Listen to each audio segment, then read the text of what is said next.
Seja mais uma vez bem-vindo ao programa Fazedores da Palavra, um programa não só um programa que traz um programa de transformação, um programa com fé. E hoje nós temos aqui um tema que nós queremos aqui abordar com o nosso pastor Timba Afonso, é o tema o poder da oração.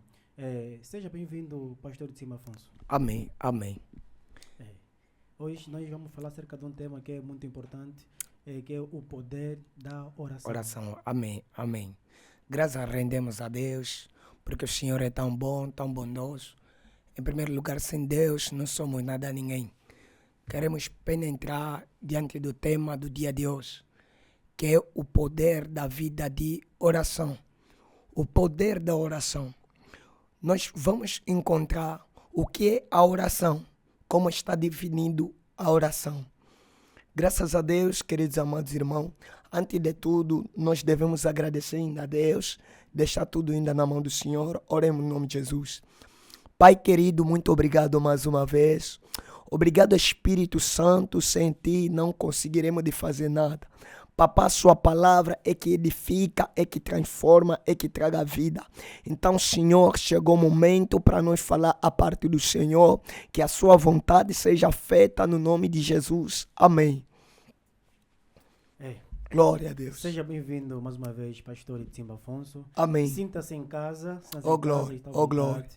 Visto que Jesus Cristo, quando esteve aqui na terra, teve uma vida mesmo de oração. Amém. Eu acho Amém. que é um dos mestres, um dos ensinadores que nós temos quando nós falamos de intercessor. Jesus Cristo é um dos grandes intercessores. Amém. Amém. Quando falamos do poder da oração, o que nós queremos que podemos encontrar dentro da oração? O poder da oração, nós encontramos que o poder representa autoridade. O poder edifica. O poder é a possibilidade.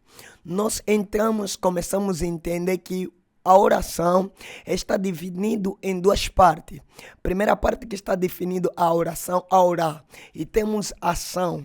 Já que a orar, nós notamos que dentro da orar, diante do Mateus capítulo de número 4, versículo de número 4, aí aparece Jesus Cristo diante do deserto. Ele jejuando 40 dias, 40 noites, não comia, não bebia. A Bíblia Sagrada está dizendo que apareceu lá Satanás, lhe perguntando se você é filho de Deus, pega essa pedra e se transforma-se em pão. Mas Jesus diz, não é só de pão vive o homem, mas de toda a palavra que sai na boca de Deus. Nós olhamos automaticamente a partir daí. Jesus começou a demonstrar a vida que alguém deve levar, não é só a vida física, também representa a vida espiritual, porque do que Jesus estava a tratar era algo espiritual, não era físico. Não sei se eu posso proceder. Pode contar, pastor. Glória a Deus. Então nós notamos dentro que Jesus, quando demonstrou não é só de pão vive o homem, de toda a palavra que sai diante da boca de Deus, automaticamente Jesus já tinha todo o poder, tinha já autoridade, porque ele estava na vida de oração. Mas, servo, quando Jesus disse que não é só do pão viverá o homem, por que ele afirmou isto? Porque ele afirmou, porque ele conhecia a base fundamental, conhecia os princípios bíblicos, conhecia e também tinha um conhecimento, por isso orar. Está demonstrar que eu faço de ensinamento. Ninguém vai à ação, ninguém vai à prática sem passar no ensinamento. Primeiramente, a orar é o momento mais difícil, momento mais crítico, momento mais de sofrimento, porque momento de ensinamento é um momento que muitos cristãos, muitos irmãos não conseguem de suportar. Glória a Deus. Posso proceder? Olhando que a parte de ensinamento, nós olhamos o João Batista passou no ensinamento, Davi passou no ensinamento, porque antes do Senhor te lançar primeiro, ele passa na preparação.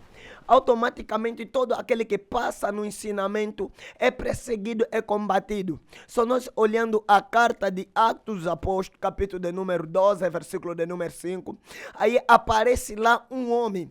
Esse homem foi chamado de Pedro.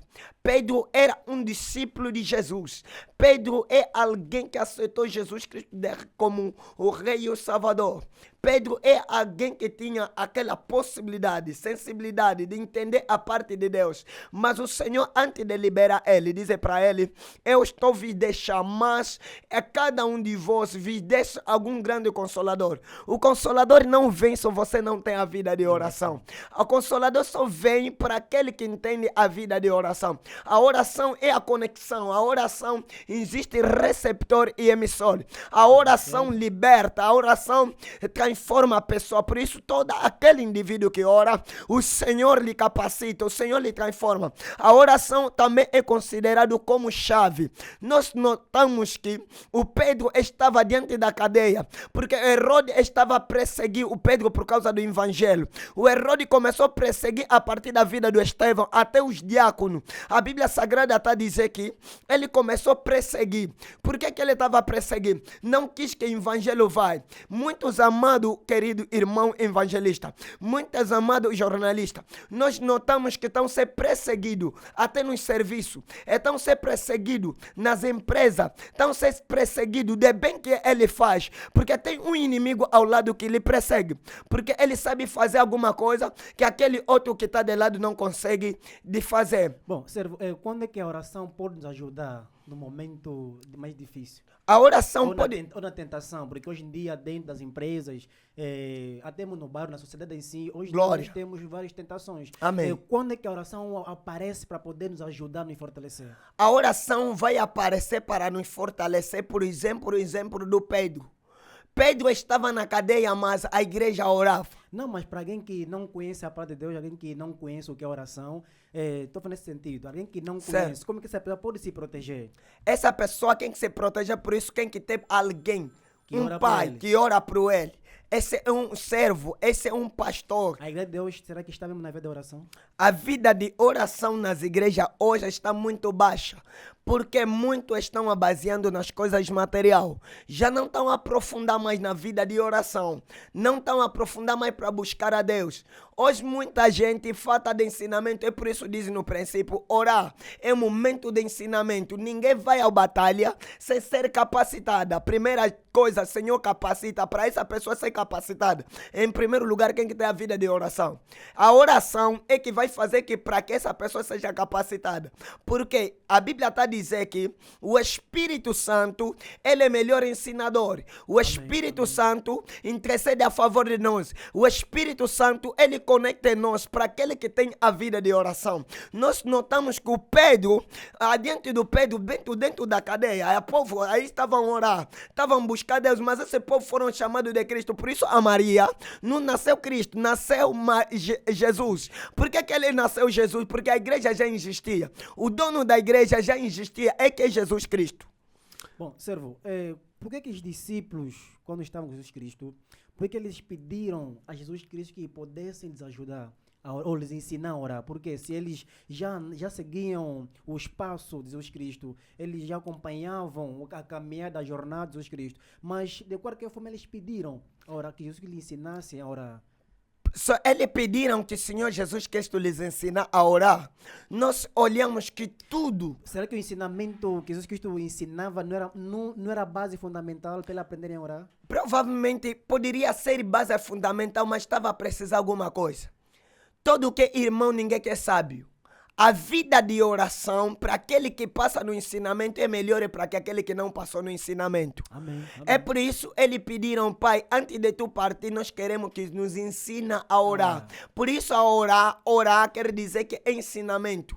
É momento de capacitação. Uma pessoa quando é capacitado, tem mais sabedoria, tem mais inteligência, tem mais conhecimento a relação àquele que ainda não passou naquele conhecimento. Amém. A falta de oração pode afetar a vida financeira ou o relacionamento? Bom, na parte da financeira, provavelmente... Falta de oração pode afetar, porque a oração liberta, a oração salva. A oração, onde que não há porta, a oração abre. A oração tem força. Onde que o homem não consegue de chegar, a oração chega. Não importa a pessoa está no Brasil, está nos Estados Unidos, está na Alemanha. Eu posso orar para aí aquela pessoa que está na Alemanha, que está nos Estados Unidos. Essa pessoa provavelmente será curada, será salva. Por isso, a oração edifica, transforma. E outro de chave que a finança deve ser segurada, protegido. Nós devemos lembrar Malaquias 3, versículo de número 10. Traga os dízimos à casa do Pai, para que haja o tesouro e mandamento na casa do Senhor. Acho que um crente que tem a sua oferta protegida na vida de oração, acho que o demônio é impossível tocar, né? É difícil para tocar, porque ele está prevenido. Porque nós vimos já a história do Daniel. Daniel foi um grande intercessor, através da vida de oração foi salvo. Muito. O pastor poderia falar um pouco acerca desse grande intercessor Daniel? Glória a Deus. Daniel, porque quando ele recebeu a mensagem, o diabo tinha prendido o anjo Gabriel, anjo Miguel. Micael. Certo. Bloqueou a mensagem, sabendo que a oração é entre o filho e o pai. Por que o diabo bloqueou, prendeu o anjo? Provavelmente. O Daniel foi um grande intercessor, orava a Deus e tudo que ele pedia, ele recebia. Mas naquele momento a oração foi bloqueada. Provavelmente a oração do Daniel não foi bloqueada. Por motivo de que a tendência à coisa, por isso nós temos hoje muitos crentes. Já quero já. Não quero esperar. Seja à vontade, pastor, fala a verdade. Por que ele não quer esperar? Esse crente não, ele quer o já. De Deus demora, mas o tempo chega. Daniel teve que passar ainda na prova, na provação. Deus, para se demonstrar que ele mesmo é Deus, Deus teve que permitir. Igual modo o Jó. Jó passou também na turbulência, ele permaneceu. Muitos crentes hoje, é para ser desperto, para esse crente conhecer as bases e fundamentos, porque a coisa que ele pediu, não recebe até hoje. Às vezes está ainda em silêncio, o Senhor está a resolver. O momento que eu estou parado, o Senhor está a resolver. O momento que eu estou a descansar, o Senhor está a resolver. Porque a Bíblia está dizendo no Eclesiastes capítulo de número 3, versículo de número 1, diz que cada coisa tem o seu tempo determinado. O Daniel, onde termina a inteligência, o Senhor começa. Amém. Então o Senhor sabia a hora que vai poder acontecer. Porque nenhum imprevisto que acontece, se o Senhor não permitir. Nenhum. O que impede os cristãos a não ter uma vida constante de oração? Não percebo. O que impede os cristãos hoje em dia de não ter uma vida ativa de oração? O que impede hoje é muita coisa. Em primeiro lugar, nós não estamos a deixar ainda Deus em primeiro lugar. Primeiro é o dinheiro. Primeiro é o reino de Deus. Hoje estamos a ver muita gente coloca ainda trabalho em primeiro lugar. O problema de casa em primeiro lugar. Mas isso é falta de ensinamento dos pastores ensinar as ovelhas que primeiro tem que ser o reino de Deus, depois vem outras coisas. Provavelmente nós devemos ensinar para aquele que é pastor, para aquele que é ovelha, porque a Bíblia está a dizer que o pastor conhece a voz da sua ovelha e a ovelha conhece a voz do seu pastor. Então quer dizer que esse filho, esse crente deve ser ensinado melhor para ser aprendido, porque hoje estamos notando muita gente não querem buscar a presença de Deus, não querem buscar a grandeza de Deus para viver na vida de oração, porque nós notamos, antigamente, notamos muitos crentes antepassados, 15 minutos, 7 minutos, está dobrado os joelhos lá, buscando a presença de Deus, sempre está buscando a grandeza de Deus, mas crente de hoje, 2 minutos, 3 minutos, só que ali é muito. É Deus, é espírito do homem ou do diabo. Eu acho que o servo já viu na rede social, é um irmão que parece que subiu na escada, se pendurou orando, mas vamos ao nosso tema. Qual é o impacto que tem entre a vida de oração com jejum? Qual é o impacto? Qual é a fusão? Só nós falar de oração e jejum. Oração em jejum. Jejum transforma a vida de uma pessoa. Amém. Jejum promove a vida de uma pessoa, porque há coisa que o Senhor Jesus está orientando. Há problema, sai com casca de oração em Jesus. Por exemplo, pessoas que estão com problema da feitiçaria. A feitiçaria, para ser removida, quem que tem a vida de oração em Jesus? Amém. Porque a pessoa que está com um problema de vítima da bruxaria, porque a bruxaria, ele traz uma dimensão muito profunda. Para essas coisas ser removidas, automaticamente essa pessoa tem que ter a vida de oração em Jesus. Mas só que esse Jesus deve ser orientado por alguém, um método que deve se usar. Por isso Jesus Cristo está a dizer que vocês devem saber como jejuar, como buscar a Deus, como buscar a presença de Deus. Para você me achar, na verdade, você tem que buscar de todo